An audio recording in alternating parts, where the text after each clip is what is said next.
শরীফ ওসমান হাদি। হাদি একটা ভাই যুবক, আসলে সে একজন সৎ মধ্যবিত্তের নিষ্ঠাবান সন্তান, লোক ছিল। খুব বড় লোক মানুষ ছিল না, গরিবের সন্তান।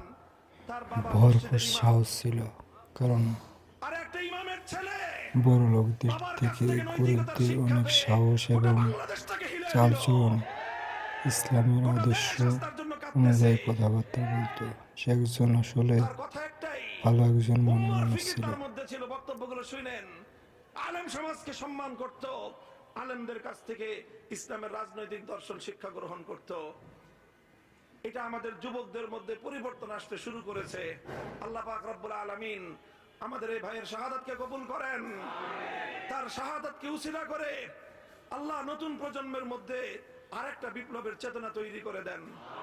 জুলাই বিপ্লবের মাধ্যমে কাজ অর্ধেক আগাইছে, আরেকটা বিপ্লব দরকার। সেটা অর্ধেক কোনো বিপ্লব না, সেটা পূর্ণাঙ্গ ইসলামের বিপ্লব।